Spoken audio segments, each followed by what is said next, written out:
Hello friends, इस नई video में फिर से आपका स्वागत है। और आज मैं आपको बताऊंगा कि R15 V3 150 सीसी सेगमेंट में आज के डेट में लोगों की पहली पसंद क्यों है, या फिर ऐसा बोले जिन लड़कों को ये बाइक चाहिए, थोड़ी बाइक तेज़ चलानी है, स्टाइल दिखाना है, स्टाइल मारना है, तो उन लोगों के लिए पहली पसंद क्यों बन जाती है। क्यों नहीं इससे ज़्यादा इसी सेगमेंट लाइक ज़्यादा पावरफुल बाइक जैसे KTM's की आती हैं, वो नहीं बन के यही क्यों बन के रह जाती है और इसकी सेलिंग सबसे ज़्यादा क्यों है। तो इसी टॉपिक पे हम डिस्कशन करेंगे। तो हम पहले टॉपिक पे अपने चलते हैं, जो कि सबसे ज़्यादा मैटर करता है कि ये बाइक कैसी है। तो अगर हम बात करें तो अगर 155 सीसी में इस बाइक का जो कॉन्फ़िगरेशन है वो किसी और बाइक में आपको नहीं मिलता है। अगर आप KTM में भी जाइएगा तो 200 सीसी की आपको इसको बाइक मिल जाएगी, लेकिन उसमें स्लीपर क्लच नाम का कोई चीज़ नहीं मिलेगा। तो थोड़ा सा डिसअपॉइंट होता है जो अच्छा राइडर है, वो डिसअपॉइंट होता है कि उसे स्लीपर क्लच एटलीस्ट 200 सीसी की बाइक में मिलनी चाहिए। प्लस जो इसका टॉप एंड है वो भी नहीं मिल पाता है, मतलब जो इसका टॉप स्पीड है, इतना ज़्यादा टॉप स्पीड भी आपको उन बाइक्स में नहीं मिलता है, जबकि वो 200 सीसी की बाइक है। क्योंकि लोग रेस के मामले में KTM को ही ज़्यादा देखना पसंद करते हैं। उसके तीसरे पॉइंट पे हम आ जाते हैं, तो इसमें कुछ स्पेशल यूज़ किया गया है VVA का। तो VVA भी उसमें इस तरह का कोई भी चीज़ स्पेशल यूज़ नहीं किया गया है जो उसके नॉर्मल सीसी के पावर को बढ़ा के दे। उसका RPM तो ज़्यादा दिया गया है ताकि ज़्यादा टॉप स्पीड तक जाए, लेकिन ऐसा कुछ नहीं दिया गया है कि उसका जो टॉप स्पीड है वो बढ़े या फिर पावर बढ़े, यानी कि जल्दी से जल्दी पिकअप में कुछ इम्प्रूवमेंट आए, ऐसा कुछ नहीं किया गया है। तो वहाँ पे भी कहीं ना कहीं डिसअपॉइंट होती है, और ये जो है वहाँ पे पॉइंटेड आउट होकर थोड़ा सा आगे नज़र आती है।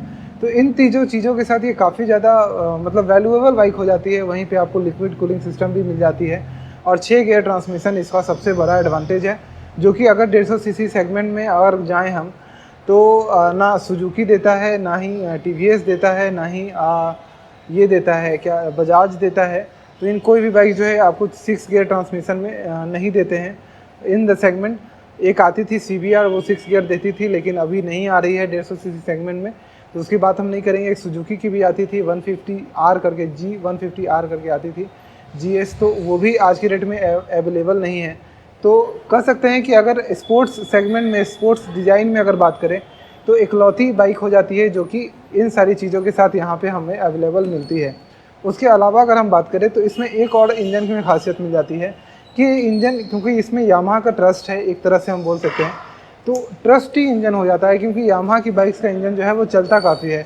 हम RX 100 के ज़माने से इसको जो है देख रहे हैं और इस इंजन पे विश्वास कर रहे हैं। यामाहा कभी भी ऐसा इंजन नहीं दिया है लोगों को कि इंजन उसका ख़राब हो जाए या फिर इंजन में जल्दी जल्दी शिकायत हो जाए। एक्सेप्शन केसेस में कभी कभी ऐसा होता है कि इंजन्स ख़राब हो जाती हैं, लेकिन मोस्टली देखा गया है कि इसकी इंजन्स रिलायबल होती हैं। तो ये एक ख़ास चीज़ हमें देखने को मिलता है। इवन अगर R15 की बात करें तो इसका एक और सबसे बड़ा एडवांटेज क्या होता है कि आपको, एक तो ये सबसे पावरफुल सीसी की बाइक हो जाती है, जहाँ पे 200 सीसी सेगमेंट्स की भी कई कंपनीज़ की बाइक जो इसको टक्कर नहीं दे पाती है। वहीं पे अगर इसमें हम बात करें तो ये बाइक सबसे बेहतर माइलेज देती है अपने सेगमेंट में। मतलब मेरा कहने का ये है कि जो 155 सीसी का ये सेगमेंट है, इसमें ये लगभग 45 से 50 का माइलेज देती है। आप हल्का फुल्का रफ मतलब 80 के स्पीड तक चलाने पे, 80-90 की स्पीड तक चलाने पे ये 45 से 50 का माइलेज दे देती है, जो कि आज की डेट में जो है आपको 125 सीसी की बाइक्स देती हैं। तो कहीं ना कहीं इसका एडवांटेज आपको बहुत ज़्यादा मिलता है।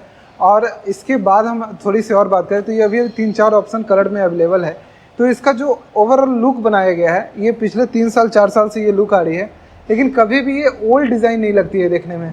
ऐसा नहीं लगता है कि इसको देख के कि हाँ अब इसका समय पूरा हो गया, ये डिज़ाइन जो है अब अपग्रेड होनी चाहिए, तो ऐसा कुछ नज़र नहीं आता है इस बाइक में। तो वो एक ख़ास चीज़ दी गई है। अब उसके अलावा भी हम बात करें तो मैंने नोटिस ये किया है कि इस बाइक में जो भी चीज़ें लगाई गई हैं उसके साथ कॉम्प्रोमाइज़ नहीं किया गया है, क्योंकि इसके प्राइस के साथ भी कॉम्प्रोमाइज़ नहीं किया गया है। अभी आप कहीं भी इसको ख़रीदने जाइएगा तो आपको ऑन रोड 1,80,000 के आसपास की मिलेगी। जो भी जहाँ भी शोरूम में आप जाए अलग अलग प्राइस मिल सकती है। तो इसके प्राइस में भी कहीं डिफरेंस नहीं किया गया है कि मतलब कॉम्प्रोमाइज़ नहीं किया गया है कि इसका प्राइस कम रखा जाए, चलो ये कम कर देते हैं, वो कम कर देते हैं।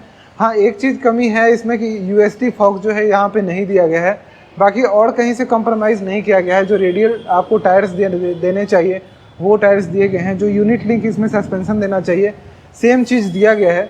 तो वहाँ पे कहीं भी जो है एक कॉम्प्रोमाइज़ टाइप का चीज़ जो है वो नहीं किया गया है। क्वालिटी कॉम्प्रोमाइज़ यहाँ पे आपको देखने को नहीं मिलती है। ब्रेक में भी देखें तो यहाँ पे कॉम्प्रोमाइज़ आपको नहीं किया गया है। आपको आगे और पीछे दोनों ही एबीएस मिल जाते हैं और दोनों में ही डिस्क ब्रेक मिल जाते हैं और अच्छी खासी स्टेबिलिटी के साथ ये बाइक जो है वो रुक भी जाती है। इस बाइक के साथ एक और ख़ास बात है जो मैं आपको बताना पसंद करूँगा कि ये बाइक जब आप चलाइएगा तो इस बाइक का कुछ बाइक का एक करैक्टर होता है। तो इस बाइक का करैक्टर ये है, बहुत सारी बाइक्स मैंने चलाई हैं, तो जब आप गियर शिफ्ट करते हैं तो बाइक जो है वो थोड़ा रुकती है, जैसे कि इंजन थोड़ा सा उसको स्टे देता है। एक तरह से गियर शिफ्ट करिए और आगे बढ़ाने जाइए तो थोड़ा सा एक लैग टाइप का आता है, एक रुकावट सा महसूस होता है। लेकिन इस बाइक में वो चीज़ नहीं मिलती है। तो इसका गियर बॉक्स तो काफ़ी अच्छा है ही। उसके बाद इस बाइक को जब मैं भी चलाता हूँ तो मेरा नॉर्मल स्पीड 60-70 है, कोई भी बाइक मैं चलाता हूँ तो इस स्पीड में मैं रेगुलर चलाया करता हूँ। लेकिन इस बाइक को चलाने के बाद मैंने नोटिस किया कि मैं 80-90 के आसपास आराम से चला जाता हूँ। मतलब एक बाइक का करैक्टर होता है कि वो अपने आप में तेज़ चलती है, मतलब थोड़ा तेज़ चलती है, स्पीड चलती है। तो ये उस करैक्टर में है कि इस बाइक को जो भी चलाते हैं इसका बाय डिफ़ॉल्ट एक रनिंग स्पीड ही हाई है। तो आप जब भी इसको चलाइएगा तो लोग ज़्यादा तेज़ ही चलेंगे, इस बाइक के साथ स्लो चलेंगे ही नहीं, क्योंकि इसका 0-80 का जो टाइमिंग है वो बहुत कम है। मतलब 50 तो ये फर्स्ट गियर में चली जाती है, लेकिन अगर आप सॉफ्ट शिफ्टिंग भी करते हैं लाइक 15-20 की स्पीड में फर्स्ट गियर, फिर इसी तरह आप जैसे सॉफ्ट शिफ्टिंग भी अप शिफ्टिंग करते हैं तो भी ये बहुत जल्दी 80 पहुंच जाती है। आपको पता ही नहीं चलता है कि आप 80 में चला रहे हैं। और अगर आप कोई भी 150 सीसी सेगमेंट की बाइक लीजिएगा, उसको 80 में चलाइएगा तो वो थोड़ा फील देती है कि हाँ मैं 80 के स्पीड में चला रहा हूँ, मैं थोड़ा हाई स्पीड में हूँ। लेकिन ये बाइक वो फील कहीं ना कहीं नहीं देती है। इसके साथ बस एक डिसएडवांटेज है जो कि मुझे लगता है कि निंजा से कुछ इंस्पायर्ड होना चाहिए इसको। जैसे कि मैं निंजा 300 चलाता हूँ तो उसमें एक खास चीज़ देखता हूँ, जैसे मैं बैठता हूँ ना तो एज अ 5.6 इंच मेरा पैर एकदम पूरा फ्लैट हो जाता है, इवन दोनों पैर मेरा फ्लैट हो जाता है निंजा पे। लेकिन इसका सीट हाइट थोड़ा ज़्यादा ऊपर दे दिया गया है, इसके कारण थोड़ा सा इसमें पैर फ्लैट नहीं होता है। किसी एक साइड अगर मैं पैर उठाता हूँ तो एक साइड फिर भी फ्लैट नहीं होता है और ये कुछ ज़्यादा ही झुकने पे मजबूर करती है, मुझे इतना लगभग झुकने में मजबूर करती है। हालांकि बाइक जब मोशन में आ जाती है तो ठीक है, लेकिन सभी लोग को इतना झुकना पसंद नहीं होता है। तो ये एक इसका मेजर डिसएडवांटेज है, इसको थोड़ा सा इसमें सोचना चाहिए। वैसे ये जानबूझ के किया जाता है क्योंकि निंजा 300 जो है वो डुअल पिस्टन एक हाई परफॉर्मेंस बाइक हो जाती है, तो वहाँ पे पावर के लिए उन लोगों को सोचना नहीं है। लेकिन यहाँ पे क्योंकि इस बाइक से इनको कोशिश करना ये होता है कि मैक्सिमम से मैक्सिमम टॉप स्पीड दें ताकि ये अपने सेगमेंट में सबसे ऊपर नज़र आए। तो उसके लिए इसका एरोडायनेमिक्स का जो शेप बनाया गया है, पूरा डिज़ाइन बाइक का फ्रेम बनाया गया है, कोशिश किया गया है कि इसका फ्रेम इतना अच्छा एरोडायनेमिक्स बना दे ताकि ये बाइक जो है मैक्सिमम जितना स्पीड जो है वो ले सकती है उतना ले। क्योंकि आपको पता होगा कि सेम इंजन आपको MT-15 में मिलता है, लेकिन उसमें आपको इतना स्पीड नहीं मिलता है जो कि इसमें मिलता है।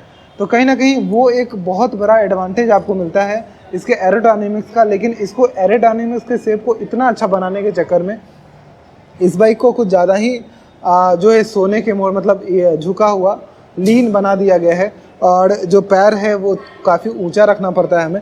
तो जब हम चलाते हैं तो अपने आप यहाँ पे आ जाते हैं और जब भी आप गाड़ी थोड़ा तेज़ चलाइएगा तो आपके हाथ जो है थोड़ा सा ऐसे कर्व हो जाते हैं।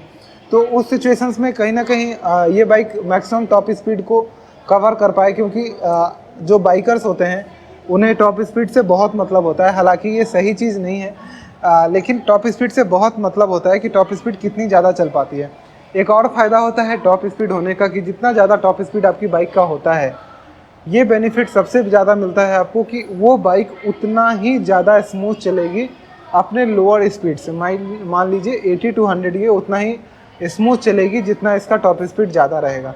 तो ये इसका सबसे बड़ा एडवांटेज होता है। तो मेरा यही कहना था इस बाइक के बारे में और मुझे कोई कन्फ्यूज़न नहीं। अगर किसी की पहली पसंद R15 V3 है तो मैं उसे कहूँगा कि बेझिझक आप लीजिए, रिग्रेट करने वाली इसमें बात नहीं है।